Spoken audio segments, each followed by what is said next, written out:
Well, friends, I believe we're starting to see a very disingenuous Amber. And because she's so disingenuous at this point in time, and some of us, the audience, don't want to see her like this, we're starting to point the light to other places versus just looking within. Let's go. What I want in the future, what I want my guy to be like, I want certain things about his past that I'd be willing to tolerate or not tolerate. But, let me ask you a question, Victor. Yeah. You talked to me about heartbreak and how you didn't trust for a while. Do you ever feel like you still love your ex?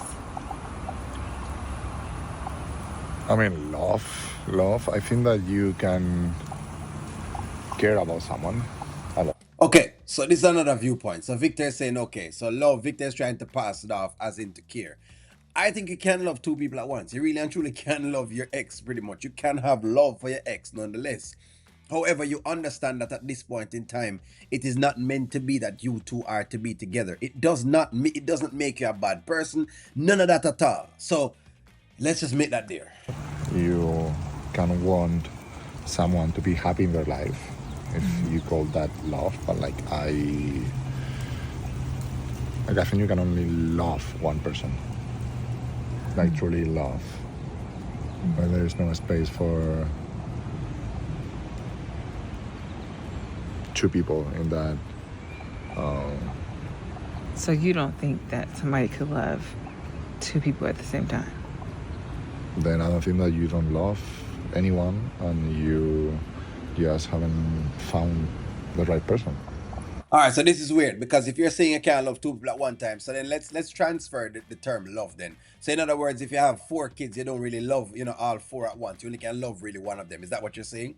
This is exactly why it's a flawed premise. That's what I'm saying. You don't just turn love off, guys. You really don't just turn it off. No, do you accept what was? You can accept what was. Hey, I really love that particular person, and this ex, I really loved her. She really was someone I really and truly loved, and to this day I care for her, but it doesn't mean I'm gonna be with her right now.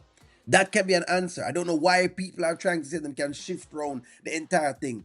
That's the advice she's getting again. That's interesting. I mean, not that I'm not in love with Anthony or anything like that. Like, that's not where this is going.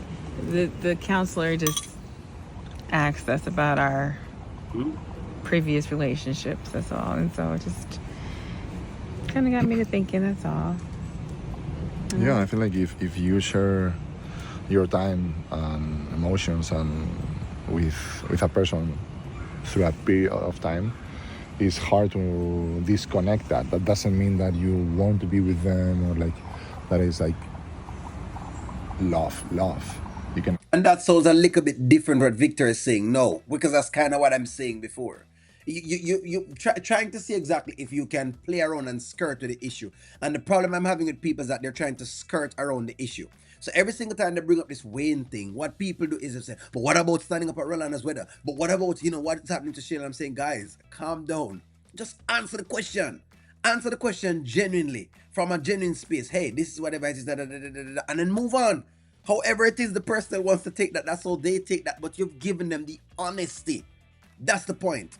You care about like their well-being and then you want them to do good in life, and I think those are completely different feelings because you can do that with your friends. Yeah, yeah. Well, that's really good insight. Thank you. It's just disingenuous. What is going on, as I've told y'all before, what's happening with the audience right now, and I've read some of the comments so far, is that y'all are disingenuous. It was a genuine question that the counselor asked. No, and nothing is wrong with the therapist because, yes, all therapists are going to be made to look bad because guess what? We're always going to be the bad guys. We're the ones asking the tough and hard questions. We're the ones that going to ask a question that nobody at all would want to ask. Nobody want to ask that question. But we're going to get in there and ask those questions because guess what? We know that that's exactly where the root of anything at all is. You have to answer those subconscious questions in your mind first before you can even move on to any other place.